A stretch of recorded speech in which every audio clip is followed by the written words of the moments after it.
Bienvenidos, bendito pueblo de Dios, benditos hermanos y hermanas en Cristo Jesús, a una bendita enseñanza, a una riqueza más del sabio, del Creador de los cielos y de la tierra, a esta bendita palabra que transforma vidas y nos hace caminar en la vida, en el gozo, en la esperanza. Alabado sea Dios por su misericordia, que nos va a permitir en esta enseñanza la verdad. Yo, bendito hermano y bendita hermana, me pongo a los pies de Dios antes de abrir esta bendita palabra, habiéndole ya pedido y rogado que me permita ser un instrumento con todo temor, sabiendo que Dios lleva un juicio y que el juicio empieza por su casa y que va a pedir cuentas de toda palabra, haya sido buena, haya sido mala y de toda obra. Con ese temor vengo, no para jactarme, no para engrandecerme, no para tener riquezas, sino para que usted sea tocado, pueda temer y pueda ir a la vida eterna. Son los deseos de este su siervo, a todo el que está en México, en Estados Unidos, en España, en Ecuador, en Perú, en Colombia, en Chile, en Puerto Rico, en la India. A todos los suscriptores, a todos los seguidores, a los que daban un seguimiento y ya no lo dan, para que Dios los humille y los traiga de regreso, a los que Dios tenga predestinados para escuchar esta bendita palabra, por este medio o por cualquier otro medio santo, escogido por Dios y no por el hombre. Así, bendito hermano y bendita hermana, continuemos con la enseñanza número 18 de San Mateo, el Evangelio de San Mateo, capítulo 7, versículo 21. Vuelvo a repetir, San Mateo, capítulo 7, versículo 21. Ayer, Dios y Cristo Jesús nos enseñaban con esta palabra de verdad que nos guardemos de los falsos profetas, que hay cizaña, que hay trigo, que hay hipócritas y que hay verdaderos. Y Dios ya nos ha enseñado a diferenciar cómo podemos nosotros, para no ser engañados, y guardarnos de ellos. Que el discípulo no va a poder llegar el día del juicio final a decirle a Dios: Señor, estuve engañado, yo no tengo la culpa. No, nadie va a tener pretexto delante de Dios, porque por eso nos ha dejado su verdad. Por eso, el que tiene hambre y sed de justicia, conocerá la verdad y será saciado. Así, bendito hermano y bendita hermana, salimos del engaño y de la astucia de Satanás. Ahora, ya le hablaba yo ayer de la cizaña, del trigo, de que se disfrazan como ovejas y por dentro traen lobo rapaz. Así que fíjese lo que dice aquí en el versículo 21. No todo el que me dice, Señor, Señor, entrará en el reino de los cielos, sino el que hace la voluntad de mi Padre que está en los cielos. Muy importante meditar en esto, bendito hermano y bendita hermana. Todos los cristianos que se autodicen cristianos, todos le llaman Señor a Jesús. Pero muchos ignoran, o muchos no ignoran, lo que significa la palabra Señor. Y aunque no lo ignoren, la palabra Señor significa amo, dueño, sabiendo que la bendita palabra nos enseña que fuimos comprados con la sangre de Cristo Jesús, no con oro ni con plata, para ser esclavos, para ser prisioneros de Cristo y no para estar en cadenas en el mundo con el otro Señor. Ahora, yo no le voy a decir Señor a alguien que no estoy cumpliendo sus mandamientos, o no le voy a poder decir amo si tengo dos amos. Ya vimos que no podemos tener dos señores, porque terminaremos aborreciendo a uno. Así que la mayoría están, oh Señor, gracias Señor. no todo el que me dice Señor, Señor. Y está hablando de los llamados, de los que estamos en el camino, de los que hemos sido predestinados para el llamamiento celestial por el Padre y por Cristo Jesús. No, muchos son los llamados y pocos son los escogidos. O sea, ustedes se cuenta, bendito hermano y bendita hermana, hablando también de la puerta angosta el día de ayer y de la puerta ancha.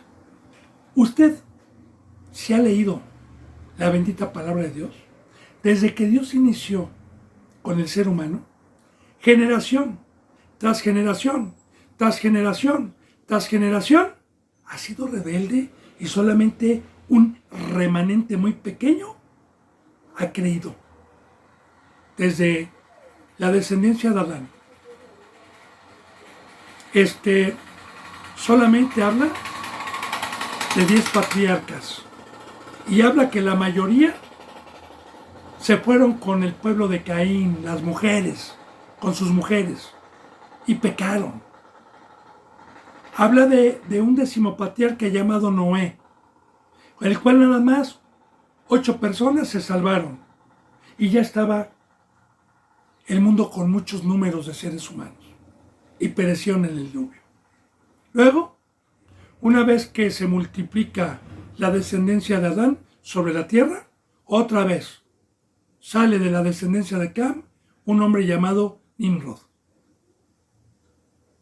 que engaña al pueblo y los separa de servir a Dios cuando se construye la Torre de Babel, en donde Dios confundió la lengua de todos. Y cada uno se fue ya con sus ídolos. No había quien adorara a Dios. Luego Dios escoge un hombre llamado Abraham y de él saca toda una descendencia, todo un pueblo de la circuncisión. Este pueblo se multiplica en Egipto y una vez que fueron libertados, pecadores en el desierto. Y justos, pocos. Solamente pasaron 2 a la tierra de Canaán, a la tierra prometida. Pasan en los tiempos de Josué. En los tiempos de Josué hubo desobediencia también, no como la hubo en el desierto, pero hubo también desobediencia. Muere Josué y viene la época de los jueces, una época desastrosa de pecado. Y pecado, y pecado, y pecado, y pecado. Y solamente como Gedeón, como Barak y pocos, Sansón, y pocos de aquel entonces, en el tiempo de los jueces, pocos se mantenían firmes. Viene Samuel, un profeta verdadero, donde el pueblo estaba en pecado, el sacerdocio, Elí, Ofni, Fines, no había sacerdocio de la tribu de Leví en esos tiempos, porque había pecado. Viene el tiempo de los reyes, y de igual manera, todo el tiempo de los reyes, la mayoría de los reyes puestos por Dios, pecar, pecar, pecar, pecar, pecar, y solamente unos cuantos. Hasta que vino la deportación de Babilonia, el libro de las Lamentaciones.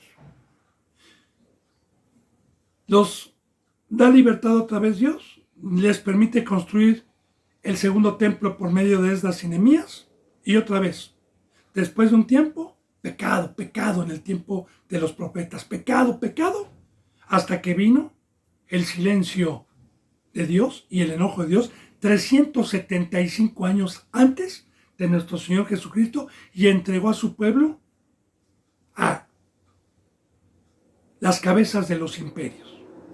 El último, el romano, también el griego, también el sirio. Los entregó y 375 años Dios se alejó de ellos, llamado y conocido como el helenismo. Viene Cristo Jesús, trae el nuevo pacto y nuevamente se repite la historia. Incrédulos y muchos cristianos que se convierten también. Ahí lo vemos en el libro de los Hechos, ahí lo vemos en las epístolas.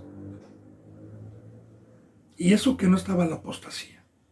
Vemos generación tras generación y un remanente pequeño, crédulo. Y hoy peor, tantito, bendito hermano y bendita hermana.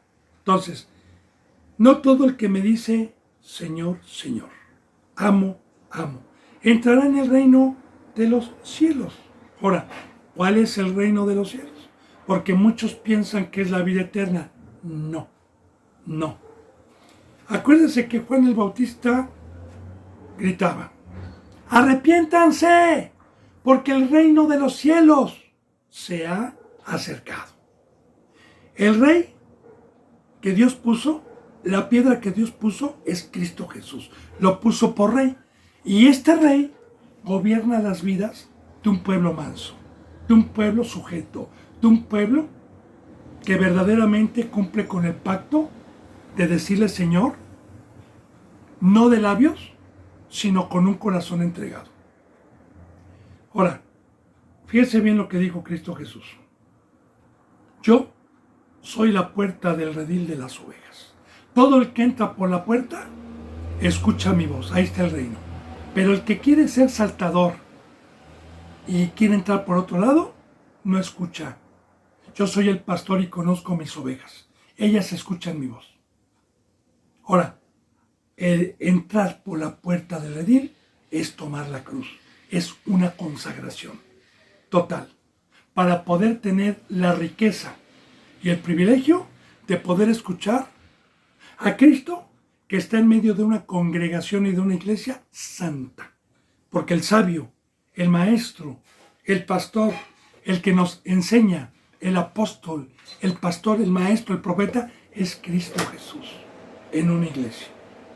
Ahora, nosotros, los santos, los que estamos en la cruz, los que practicamos los mandamientos, tenemos por cabeza de la iglesia a Cristo Jesús. Pero no depende de mí ni de usted el que Cristo Jesús me reine. Depende de Dios. Y si Dios ve un corazón sincero, contrito, crédulo, que prefirió amar más a Dios que la basura y los deseos de la carne, entonces tiene la bendición de tener al Rey, de tener la piedra, de tener a Cristo Jesús. Porque la mayoría de los que se dicen cristianos no tienen a Cristo Jesús como pastor. Tienen a un ángel llamado el diablo, disfrazado de ángel de luz, que los engaña. Entonces, no todo el que me dice Señor, Señor, entrará en el reino de los cielos. Fíjese bien quién puede tener acceso, sino el que hace la voluntad de mi Padre que está en los cielos. Y la voluntad del Padre es que practiquemos todos los mandamientos.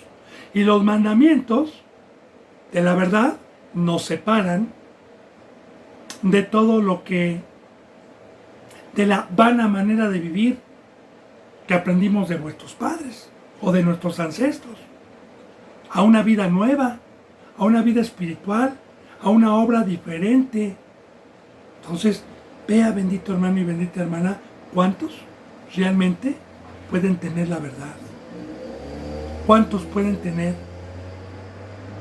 a Cristo como Rey, como Maestro? Hay un precio para poder tener acceso a la voz de Cristo, a la voz del Rey. Hay un precio. El precio es santidad. El precio es practicar los mandamientos de Dios. Dice y profetiza de cuando Cristo Jesús venga. Muchos, fíjense bien, muchos me dirán aquel día, Señor, Señor, amo, amo. ¿No profetizamos en tu nombre? ¿Y en tu nombre echamos fuera demonios? ¿Y en tu nombre hicimos muchos milagros? En el 23. Entonces les declararé, nunca los conocí, apártense de mí, hacedores de maldad.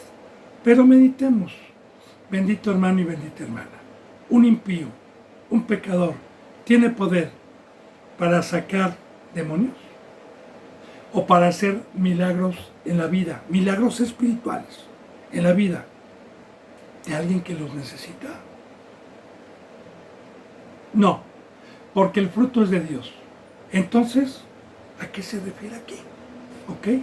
Se refiere a todos aquellos que alcanzaron una estatura, que alcanzaron un ministerio y después cambiaron la gloria de Dios por la mentira, por la fama y por el engaño de Satanás y las riquezas temporales. Como dice en Hebreos, capítulo 6, que los que una vez fueron iluminados y gustaron del don celestial, que es un ministerio, y recayeron, es imposible que sean renovados para arrepentimiento nuevamente. Entonces, está hablando de personajes como Saúl en el Antiguo Testamento y como una sombra de lo que iba a venir, que cambiaron la gloria de Dios por el poder, las riquezas. Y de estos ha habido muchos, porque así lo dijo Cristo, que si fuera posible, aún los escogidos serían engañados, aún los escogidos. Entonces, ¿qué pasa con este tipo de personajes que estuvieron como Marcos Witt, como Adrián Romero, que alcanzaron una estatura espiritual y fueron verdaderos siervos de Dios y luego cambiaron la gloria de Dios, la cruz, el padecimiento, el dar la vida por el veneno de Satanás? Que siguen diciéndole Señor, Señor. Siguen diciendo y le van a decir acá, allá, Señor, ¿te acuerdas que profetizamos? Acuérdate cuánta gente me utilizaste para bautizar. Acuérdate cuánta gente salió del mundo. Acuérdate, Señor, cuántas veces por el bautizo sacamos demonios. Acuérdate. Y hay una cita bíblica donde Dios nos enseña por medio de Pablo y dice así, Pablo, fíjese bien, no vaya a ser que yo siendo heraldo, o sea, ya un apóstol, todo lo que haya hecho sea en vano. Por eso persevero, dijo Pablo, persevero con temor, sin desmayar, despierto. Esto quiere decir que la Biblia, hermano y hermana, me enseña que si yo, ahorita que tengo 16 años y medio, dando mi vida, claro, no por obras, porque es un fruto de Dios, dando mi vida sin pecado en la cruz día con día, y yo llego a ser engañado por la mesa del diablo, que es fama, poder y riquezas, y cambio la gloria, todo lo que hice, todo no me va a ser contado, no me va a servir de nada. Y la palabra de Dios dice que si yo cedo al engaño, quedo con un espíritu de estupor que Dios me manda para que yo crea en la mentira, para que crea que estoy en la verdad. Como los fariseos que decían, nosotros somos hijos de Abraham y no somos de fornicación, cuando Jesús les decía que eran hijos del diablo. Entonces, es horroroso que uno quede, y es un pago de Dios, que yo tengo temor, hermano. Tengo horror a que Dios, por incrédulo, ya teniendo un crecimiento espiritual, me deje pensando que estoy en la verdad y que cuando venga y le diga, Señor, llévame contigo, me diga, y que le diga, Señor, acuérdate que 16 años subí enseñanzas por YouTube, recuerda que 16 años di mi vida, Señor, aquí en este lugar y hubo conversión, te ofreció ovejitas, Señor, recuerda, Señor, y fíjese bien, me va a decir entonces les declaré, nunca los conocí, apártense de mí, hacedores de maldad. Ahí está. ¿Qué es lo que me da el conocimiento para que Cristo Jesús o Dios me reconozcan como un siervo? Te voy a hablar con simbolismos, porque aquí habla, apártense, nunca los conocí.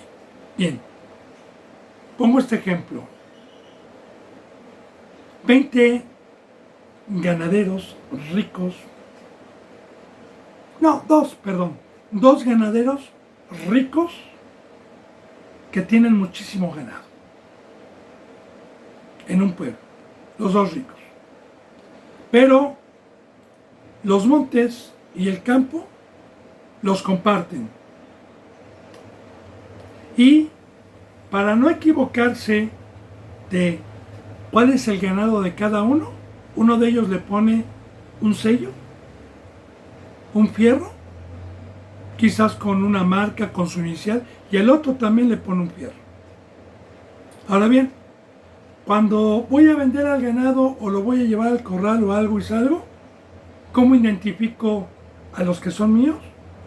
Por el fierro que les puse. De igual manera, la presencia de Dios, que es el Espíritu, es un sello, el cual nos diferencia de los que son del diablo, que son, su sello es que son de carne, nuestro sello es que somos espirituales. Recuerda que dice en San Juan, capítulo 3, mi Padre está buscando adoradores de espíritu a espíritu, porque en espíritu y en verdad es necesario que le adoren. Los que le adoramos, en espíritu y en verdad, tenemos su imagen. Y los que están en carne, tienen la imagen del diablo. Entonces, ese es el sello, bendito hermano. Y la bendita palabra dice que el pecado paga un salario, y es la separación de Dios de mi vida. Y si se me quita el sello, si se me quita la presencia de Dios, me convierto. Satanás sabe perfectamente bien que todos aquellos que Satanás logre convencer para pecar son de su propiedad. Hay dos señores. Uno es dueño de esas almas y el otro es dueño de esos espíritus. Entonces, o somos de un señor o somos del otro, como dicen Romanos. Y todo aquel que obedece a la voz, sea para el pecado o sea para vida, es esclavo, ya sea del pecado o ya sea de Cristo. Entonces, dos señores, bendito hermano. Por eso dice, ¿verdad? No todo el que me dice Señor en Señor entrará al reino de los cielos. Entonces les declararé, nunca los conocí. Ya le dije por qué. Desde que perdieron el sello, ya no los conozco. Apártense de mí, y aquí está la respuesta. Hacedores, hacedores de maldad. Recuerde, bendito hermano y bendita hermana, dos obras. Una, que me da riquezas temporales. Una que me da reconocimientos del mundo.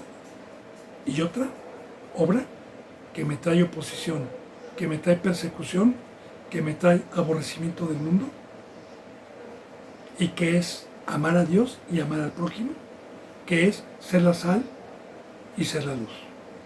Ahí está la situación. Dos obras, dos trabajos. Una que me da poder, fama y dinero. Otra que me da oposición, que me da lágrimas, que me da sufrimiento. Acuérdense, bendito hermano y bendita hermana, que para poder hacer el bien se necesita tener a Dios. Y para poder hacer el mal se necesita tener al mal. Y hay un precio. Nosotros somos instrumentos nada más. Instrumentos. Que se nos ha dado una conciencia, se nos ha dado libre albedrío para saber que si yo quiero ser hacedor de bienes, necesito consagrar mi vida, estar en la cruz, ser obediente para que Dios pueda dar ese fruto por medio mío. También sé que si yo quiero hacer el mal, voy a pecar para que el adversario y el poder enemigo me utilicen como instrumento. Porque ya vimos que el árbol malo no puede dar buenos frutos. Ayer lo vimos. Y el árbol bueno no puede dar malos frutos, ni el árbol malo buenos frutos. Entonces, hacedores de maldad, concordando con lo que vimos ayer, guárdense de los falsos profetas. Por sus frutos los conoceréis. Que ya a los que van dando un seguimiento, ya podemos identificar quién es un verdadero y quién es un falso. Porque yo cuando he entrado y entraba antes a iglesias falsas, decían, ¡oh Señor, Señor! Y no todo el que me dice Señor, Señor, y llora, y pone cara de piedad, y pone cara de ovejita para entrar al reino de los cielos. Sino el que practica los mandamientos de Dios. Dice en el versículo 24. Cualquiera.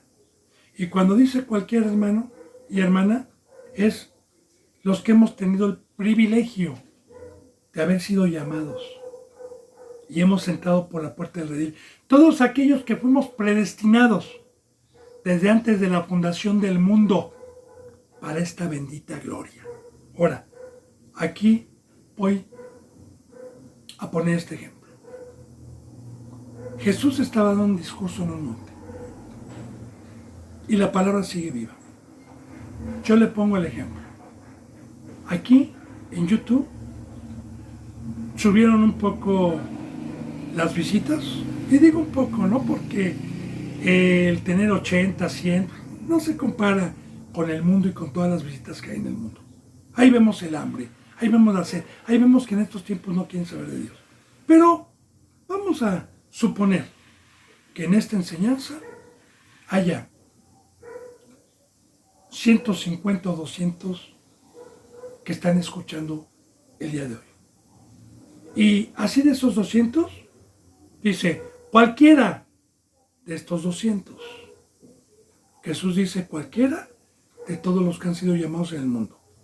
Pues, ¿qué oye estas palabras? ¿Cuáles? Desde Mateo 5, desde las bienaventuranzas, hasta aquí. La luz, la sal, el tener hambre, el tener jud, el poner la otra mejilla, el amar a mi enemigo, el no afamarme, todo lo que hemos visto.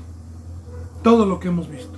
Usted estudie bien San Mateo del 5 al 7, ahora, lo que es capítulo 5, 6 y 7, que es el sermón del monte, que casi está toda la ley del nuevo pacto, para saber qué me lleva a la vida eterna. Y todo eso que usted vea en esos 3 capítulos, si los hace, si los practica, entonces usted oye, porque venimos a escuchar. Como dijo Dios, el que tiene oídos para oír, escuche lo que el Espíritu Santo dice a las iglesias. Y efectivamente no voy a tener pretexto, porque en el momento que Dios, por su misericordia, me bautizó, me dio oído espiritual. Ahora, cualquiera que me oye estas palabras y las hace, ahí está, bendito hermano, practicar.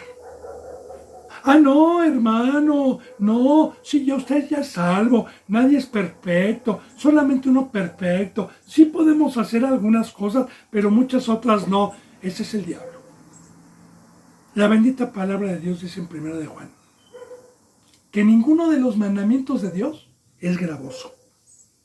A los que tenemos fe, a los que tenemos el poder de Dios. Porque el que dijo no adulterarás, también dijo no matarás. Así lo dice en 1 de Juan. Así que si yo transgredo uno y soy hacedor y practico el otro, dice así la palabra, he transgredido toda la ley de Dios. ¿En qué nos da a entender ahí? Que por un mandamiento que yo conozca y no lo haga, me hago transgresor de toda la ley. Por uno. Exageración, fanatismo, así lo dice la palabra. Por eso este pacto es de fe. Por esto este pacto es que tenemos dentro de nosotros al Todopoderoso. ¿Y qué es todo poder? Que todo lo puedo, como dijo Pablo. Si Dios conmigo, ¿quién contra mí? Y esto es la fe, bendito hermano y bendita hermana. Y recuerden, los mandamientos de Dios son un deleite, son miel, es alimento para el espíritu, es una riqueza. No es hacerle un favor a Dios. Yo no puedo venir a hacer su voluntad y jactarme y decirle, Señor, soy muy bueno, ya hice. No, me va a decir, ¿qué cosa? Dame gracias de que te dejé ese alimento. Dame gracias de que te dejé esa riqueza. Porque antes estabas en amargura. Porque antes estabas en la mentira. Y esta riqueza que te regresé yo por medio de mi Hijo, te da gozo, te da paz, te acerca a mí, te da vida, te da alegría, te da fiesta. Dame gracias. Así que bendito hermano y bendita hermana, los mandamientos no es para jactarme, es una riqueza. Y es un alimento que yo necesito como hijo de Dios y un ser espiritual. Ahora, cualquiera que viene a escuchar la palabra verdadera de Dios y hace estas palabras y las hace, fíjense, le compararé. Por aquí va a ser una comparación ponga atención, del árbol malo y del árbol bueno. Le compararé como a un hombre prudente que edificó su casa sobre la roca. Prudente. ¿Qué es la prudencia? Yo recuerdo que antes de ser cristiano, mi padre terrenal utilizaba mucho esta palabra. Cuando yo me pude comprar mi primer carrito, viviendo aún todavía en casa de mi padre, antes de casarme, y que mi padre sabía pues que yo tomaba la copa y que me gustaba el destampe, siempre me decía, hijo, por favor, sé prudente. Y voy a decirle que es prudente hoy, con un ejemplo y con parábolas. Yo antes manejaba sin cinturón de seguridad, le subía el volumen del radio y no escuchaba a mi alrededor nada más que puro ruidero. Subía amigos que tomaban, íbamos tomando arriba del carro, iba a exceso de velocidad, no checaba mis llantas, salíamos a carretera y quiero decirle delante de Dios, tuve muchos accidentes. Me llegué a voltear, llegué a chocar. Dios me guardó porque me tenía predestinado. Ahora, como cristiano, yo me subo a un carro, checo las llantas, los niveles de freno, de agua, las bandas, acomodo mis espejos, me pongo mi cinturón, no ando con mi celular manejando y viéndolo, guardo mi distancia, guardo los señalamientos, manejo con mucha y soy prudente. Eso es ser prudente. Ahora, prudente el día de hoy es velar por sus vidas. La palabra prudencia es que día con día vea cómo está mi vida espiritual. Que la revise, que en todo momento esté al pendiente y que guarde los mandamientos de Dios. Porque una persona que sabe manejar bien, guarda lo que la ley enseña sobre un conductor. Y ese es prudente. Y una persona prudente, al ejemplo que yo le puse, es muy difícil que tenga un accidente. Pero una persona imprudente es muy fácil que pierda la vida. Entonces, le compararé como un hombre prudente el que viene a escuchar las palabras y las hace, y las practica, que edificó su casa sobre la roca. Ahora, muy importante esto, bendito hermano y bendita hermana. Primero vamos a analizar el simbolismo y el ejemplo que Dios nos pone. Aquí en México y en muchos lugares del mundo sabemos que hay terremotos. México es un país altamente de terremotos. Y la mayoría de las casas que se caen, como en el 85, que hubo un terremoto muy fuerte, y otros terremotos que han habido desastres, son casas que están edificadas en el valle, que fue un lago y que fue fangoso, y que no es un lugar para haber construido una ciudad tan grande. No se adapta, pero una casa que está en un monte, que un cerro es de pura roca, y que está arriba y venga un terremoto, pues las de abajo se caen, pero la que está edificada en una roca, y si está bien edificada también, claro, con cimientos, con buenos castillos, con varilla ancha y todo, no cae. Ahora bien, aquí Dios nos habla con simbolismos, porque Cristo Jesús, alguna ocasión, profetizó y dijo, este templo del primer pacto, en donde se adoraba, en 3 días lo voy a destruir. Y en 3 días, este templo se ha destruido, Este templo se ha destruido y en 3 días voy a edificar un templo yo, no hecho por manos humanas, que es la iglesia. Y de esto está hablando. Porque el primer templo se le llamaba la casa de Dios. También, en este pacto, el templo que Cristo Jesús vino a levantar ya no de manos, sino con su sangre, se nos llama casa de Dios, porque el Espíritu Santo, llamado Emmanuel proféticamente, es Dios con nosotros, y que Dios estaría en toda carne que creyera derramado. ¿Y qué se hacía en la casa de Dios? Bueno, en la casa de Dios se enseñaba la palabra, se hacían sacrificios, se adoraba a Dios. De igual manera, en una iglesia también hay sacrificios, hay fiesta, alabamos a Dios y adoramos a Dios. Así que Dios nos habló, y el discipulado, como ya lo vimos en San Mateo capítulo 5, es una forma que Dios nos va dando, una edificación. La palabra edificar es construir. Construir. Por ejemplo, yo empiezo a construir una casa en una roca, con un ladrillito, luego otro ladrillo, pongo el cimiento que es la roca, y luego otro ladrillo, y voy edificándola hasta terminarla. Ejemplo, con el Antiguo Testamento como una sombra que concuerda con este versículo armónicamente. En Noé, cuando edificó el arca,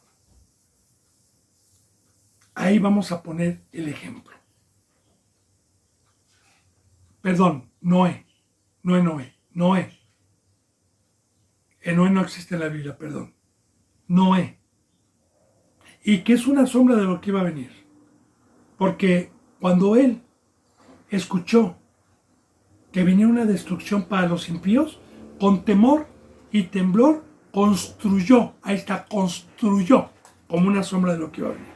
Ahora, jamás,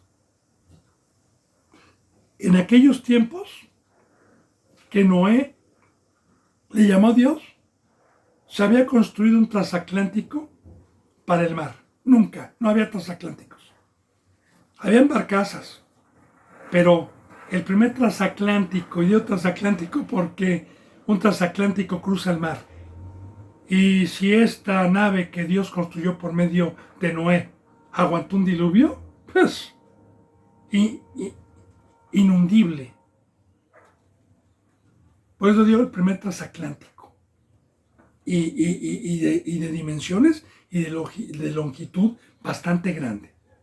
Ahora, donde Dios le mandó construir el arca a Noé, donde estaba Noé, que era Ur de los Caldeos, el mar más cercano geográficamente, creo que estaba a 92 kilómetros, y ahí, donde no había mar, Dios le mandó construir el arca. Ahora, en Noé la edificó porque no la construyó a su voluntad. Él no tenía experiencia, nunca había construido. Él no era constructor de barcazas. Entonces, Noé fue obediente para saber que el arca tenía que ser de acacia, que tenía que ser cubierta de brea, que tenía que tener 3 pisos de cierto tamaño, que tenía que tener cierto tamaño de longitud, 150 codos, 15 codos de arriba, 3 pisos, que tenía que tener nada más una ventana. Y Noé nunca cuestionó a Dios de decirle, ay Señor, voy a subir con animales como una ventana, Señor, como una puerta, déjame tener una terraza también. ¿Sí? Nunca abrió la boca, sino que fue obediente, escuchó la palabra y terminó de edificar un arca para que se salvara él y su casa. Y la edificó. Y en el tiempo que estaba edificando el arca, los impíos llegaban y se burlaban, le decían loco, cuando él les decía que iba a haber un diluvio, que la ira de Dios iba a desaparecer a los impíos. ¡Ah! Dios es amor, somos salvos, no es cierto. Ah, bueno. Y se burlaron y le decían el loco, gloria a Dios.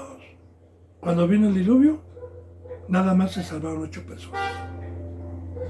De igual manera, bendito hermano y bendita hermana, edificar, que es el discipulado, es que con paciencia esté trabajando y estén trabajando en mí y esté trabajando Dios para ir creciendo espiritualmente hasta llegar a la estatura del varón perfecto, que es tener un don para que la llenura del Espíritu Santo pueda estar en mí y pueda tener la bendición de ser el templo o la casa de Dios para los que se acercan.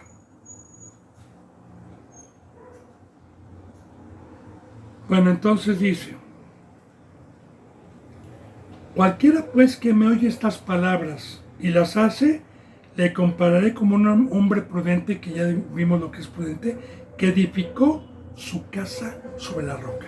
Y de igual manera, la roca es Cristo. Y son simbolismos, porque ya le dije que simboliza una roca, como el cerro, como el monte y el valle, donde está construida la Ciudad de México. Bíblicamente, bendito hermano y bendita hermana, a Cristo Jesús se le conoce como la piedra angular.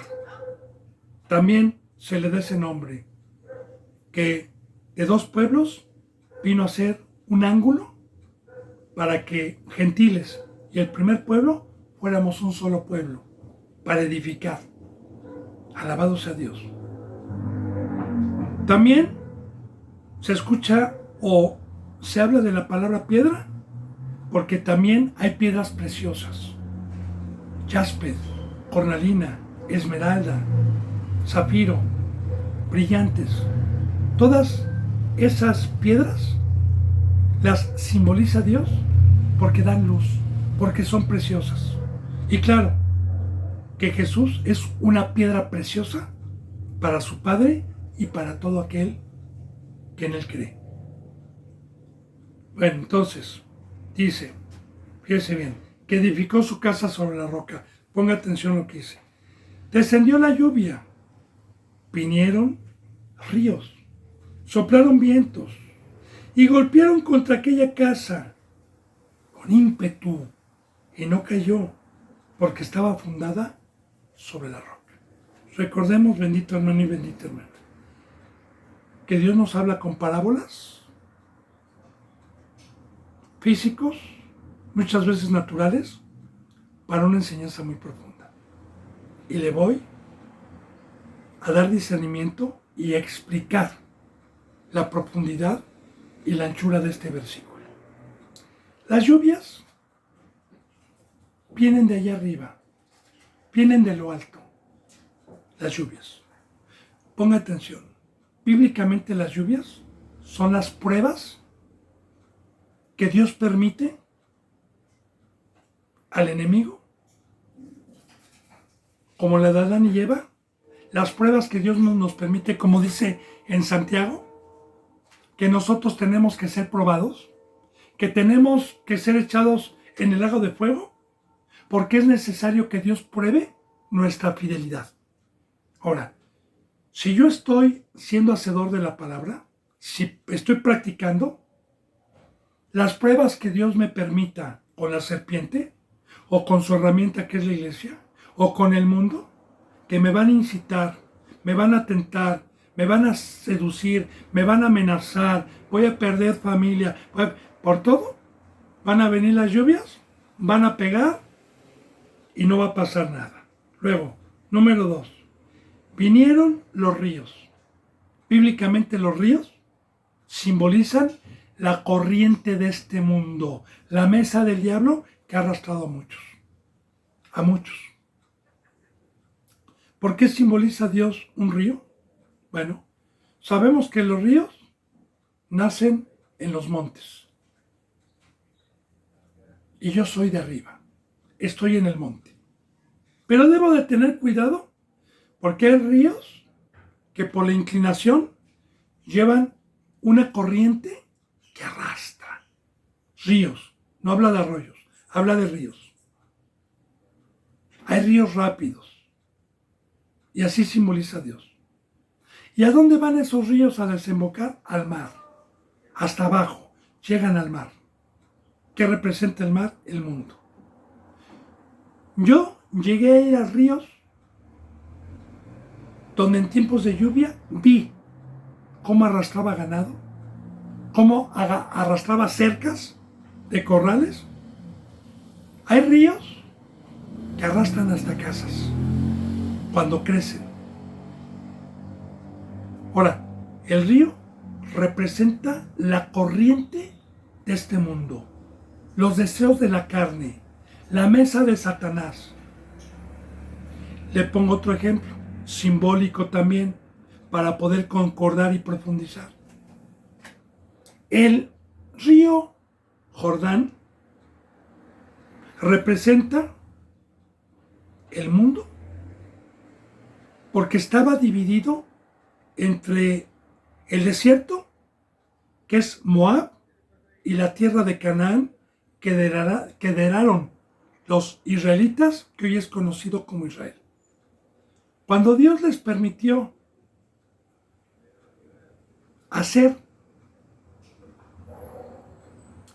cuando Dios les permitió o les dio la tierra de Canaán, si usted ha leído la Biblia, tuvieron que pasar ese río que iba crecido y que iba desbordándose y que iba con una corriente representando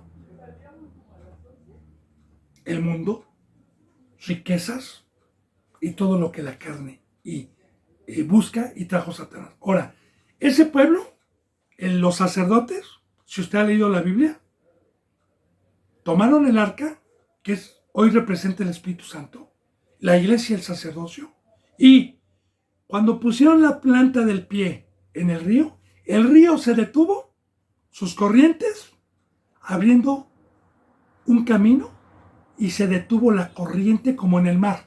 Cuando se abrió, de igual manera. Y los sacerdotes pasaron en seco, y el pueblo que iba siguiendo al sacerdocio pasó para heredar la tierra de Canaán. Ya con sombras, como le expliqué también con el diluvio, con el arca de Noé, todo lo que Dios permitió en el Antiguo Testamento concuerda con el nuevo pacto. A los que tenemos la presencia de Dios y nos revela el verdadero camino. Ahora, entonces, viene Internet, Facebook, TikTok, negocios, dinero, porque a mí, por ejemplo, aquí en México, que tengo ya 60 años de edad, aquí el presidente, que no hablo bien de él porque todos los gobiernos que son puestos por Dios son para empeorar la situación y para que venga la gran tribulación. Pero bueno, claro que también se disfrazan, ¿verdad? Y hacen cosas aparentemente buenas. Entonces, este gobierno, a los de la tercera edad, se les ha dado la facultad de crear empleos para que perciban una mensualidad no baja, sino buena, a los de la tercera edad, pero tienen que trabajar en sus casas, sin salir. Porque a mí me dijeron, oye, no, yo no puedo desconcentrarme de la obra de Dios. Son tentaciones para vivir mejor. Yo sí quiero decirle, hermano, yo no tengo carro del año. Tengo una camioneta viejita que a veces me da lata y tengo que estarle metiendo dinero cuando Dios provee. Pues gloria a Dios. Y si Dios provee una por añadidura, gloria a Dios. O sea, sí tengo necesidades. Sí quisiera yo ciertas cosas que mi carne desea. Pero el río no me va a separar. Ni Facebook, ni TikTok, ni las riquezas, ni nada. Nada, esos son los ríos. Toda la mesa de Satanás, todo lo que mi carne desea. Esos son los ríos. Ahora, las lluvias son las pruebas de Dios que vienen de arriba. Los ríos son toda la mesa del diablo. Y soplaron los vientos. Ahora, los vientos. Usted sabe que bíblicamente tenemos a un opositor llamado diablo o Satanás, que se trajo a la tercera parte de los ángeles con su cola y que fueron arrojados aquí abajo, y que esa tercera parte de ángeles caídos se les conoce como demonios, y que bíblicamente al que ha leído y al que tiene discernimiento son seres que se meten dentro de los seres humanos y que están dentro de los seres humanos. De muchos, no de todos, porque los que tenemos el Espíritu Santo y a Cristo y practicamos la verdad, precisamente vienen los vientos, quieren entrar a mi casa, quieren entrar a mi vida, golpean, me quieren intimidar como Goliat a David, porque Goliat representa a Satanás, simbólicamente, me quieren intimidar, me quieren meter miedo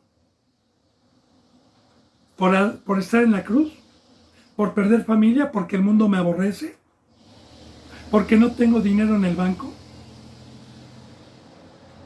Y puedo hacer un tema muy profundo de las lluvias, de los ríos y de los vientos, hermano. Este versículo está muy profundo. Yo se lo resumo así de rápido. Pero si usted tiene duda, ahí están los contactos, ¿eh? Yo le puedo profundizar cada enseñanza. Ahora, pero si yo vengo a la palabra y practico, y practico, y practico, y practico, pues las pruebas, cuando venga Satanás, los ríos, voy a poder caminar sobre el mar, sobre los ríos. Y los vientos me van a hacer los mandados. Si soy hacedor, pero esa es la condición, hermano. Ahora, ¿cuántos cristianos usted conoce que practican todos los mandamientos? El primero es la cruz, el primero es estar muerto, el primero es estar separado del mundo. El primero ni siquiera lo hacen, el segundo es amar al prójimo, o sea, consagrar su vida. Entonces, mire, que edificó su casa sobre la roca. Y descendió la lluvia, vinieron los ríos, soplaron y golpearon contra aquella casa. Y no cayó, porque estaba fundada sobre la roca. Ahora, no cayó. La palabra caer también tiene simbolismo. La bendita palabra nos dice que caer es de estar en la cruz, de estar en la azotea, de estar en el monte, regresar al mundo. Como Satanás cayó como un rayo. De lo alto, del Edén, de la presencia de Dios, hasta los abismos. Y está por estrado de los pies de Cristo, abajo, en tinieblas, en el mundo. Así, bendito hermano y bendita hermana, los que no caemos, estamos en el monte, estamos en la cruz. Y no cayó, porque estaba fundada sobre la roca, que es Cristo Jesús. Legalismo, fanatismo, exageración, tómelo como usted quiera, porque así me han dicho muchos. El hermano es legalista, es fanático, quiere que cumplamos la palabra de pie a pa. No lo digo yo, lo dice el rey, lo dice el maestro, lo dice el pastor, lo dice el dueño de su vida, no yo. Yo soy un vil instrumento que por misericordia me utiliza Dios. Y no cayó, porque estaba fundada sobre la roca. Entonces la roca es una sujeción total a Cristo Jesús.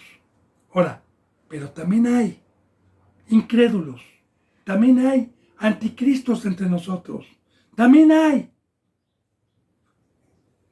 que no guardan el pacto. Y aquí está el problema, ponga atención. Pero cualquiera que me oye estas palabras y no las hace, le compararé a un hombre insensato que edificó su casa sobre la arena. Y descendió la lluvia, vinieron los ríos, soplaron los vientos y dieron con ímpetu contra aquella casa y cayó. Y fue grande su ruina. Explico. También vienen muchos que vienen y dicen amén, pero no hacen. Y generalmente, bendito hermano y bendita hermana, este tipo de cristianos que entraron por la puerta del redil y tuvieron el privilegio de escuchar la verdad y se les hizo dura la palabra de la cruz, el comer la carne, el beber la sangre, el salir del mundo, el dejarlo todo, generalmente se van a iglesias donde hay árboles malos, a que les rasquen el oído y a que los engañen, y ahí se quedan. Y ahí se quedan. Ahora, ¿qué pasa? Y así están, fíjense bien. Descendió, bueno, primeramente. Y no, pero cualquiera que me oye estas palabras y no las hace, le compararé a un hombre insensato que edificó su casa en la arena. Ahora, ya le dije, le puse de ejemplo el país de México, aquí en donde estamos, en la Ciudad de México, que es la capital, que es el Valle de México, que no es una roca. Ahora, así también, bendito hermano y bendita hermana, yo le pongo el ejemplo. Si usted conoce la playa, le voy a poner este ejemplo. En la playa hay una roca grande, gigante, que tiene 10 metros de altura. Y ahí un hombre edificó su casa en la roca de cemento, con bases, y se tardó 3 años para poderla disfrutar. El otro llegó a querer disfrutar del mar y es una palapita de maderita con techo de palmitas, hermosa, muy bonita la vista, con su cocinita, con su cuarto, ahí a la orilla del mar. Vino un ciclón y cuando vino se llevó esa casita linda y bonita, pero la que estaba en la roca, no. Ahora, así es la comparativa de no ser hacedor de la palabra.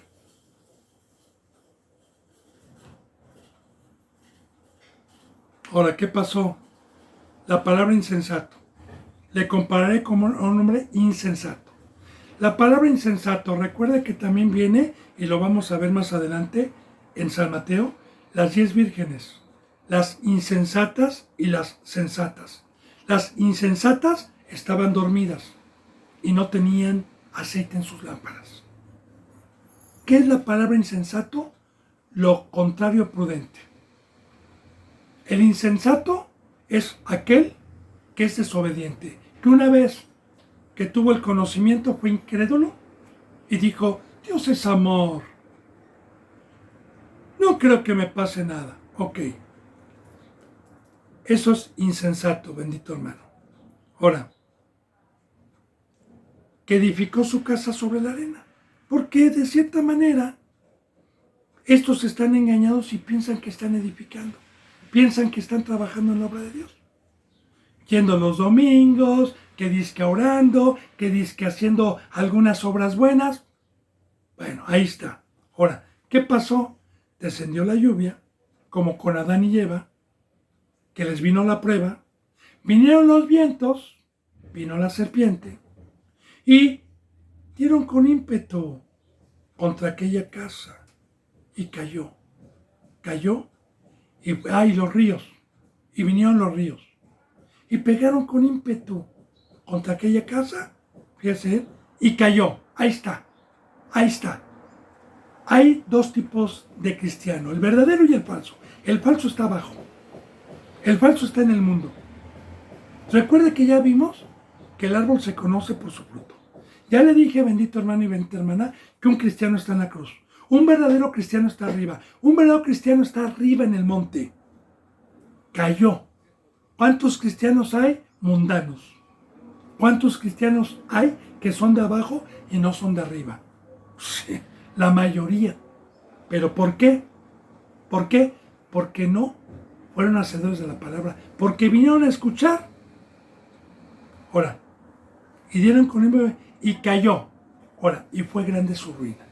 Porque Satanás vino para destruir, robar y matar. Y así como en el Antiguo Testamento, Nabucodonosor llegó a deshacer el templo, a destruir el templo y a llevarse el oro, ya como una sombra, lo poquito que usted llevaba edificado, o lo mucho, llega el enemigo, destruye lo que usted llevaba edificado y se queda el templo de Dios destruido, porque Dios no habita en un templo que no se edificó. Y ahí no está Dios. Y cuando terminó Jesús estas palabras, la gente se admiraba de su doctrina, porque les enseñaba como quien tenía autoridad y no como los escribas. Doctrina, enseñanza. ¿Cómo enseñaban los escribas y cómo enseñan ahora los falsos pastores? ¡Oh, hermano! ¡Te amo! ¡Dios te ama! ¡Eres salvo, hermano! ¡Todas las bendiciones van a estar contigo! ¡Vas a tener casa! Y les hablan bonito. Pero no les hablan nunca de la bendición y la maldición. No les hablan nunca del lago de fuego, de la vida eterna. No les toca nunca las profecías malditas, no les tocan lo que dice en Deuteronomio, como Dios dijo: aquí te pongo el bien y te pongo el mal, te pongo la bendición y te pongo la maldición. Pero es la doctrina. El Espíritu Santo habla con autoridad y habla con la verdad, y te pone el bien y te pone el mal, no nada más las chidas, o no nada más las buenas, como engañan en la mayoría de las congregaciones con palabras seductoras, con palabras blandas, y no como quien tiene la autoridad de Dios. Porque el que tiene a Dios adentro habla con autoridad para que no se pierdan. Yo le ponía el ejemplo la vez pasada. Yo veo a mi hijo, yo estoy a 10 metros, y veo a mi hijo que se acerca a un río y le sale un cocodrilo, y que está a 1 metro. Yo no le voy a hablar despacito, le voy a decir: ¡hijo, detente, porque si no mueres, ven para acá! Con autoridad, para salvarlo. Así, bendito hermano y bendita hermana, habla Dios. Y sigue hablando Dios. Bendito hermano y bendita hermana, hemos terminado el capítulo 7, hemos terminado el Sermón del Monte. Si Dios lo permite, ya mañana continuaremos con el capítulo 8. Yo les mando un abrazo y el beso del ósculo santo. Hasta mañana, si Dios lo permite, y gracias.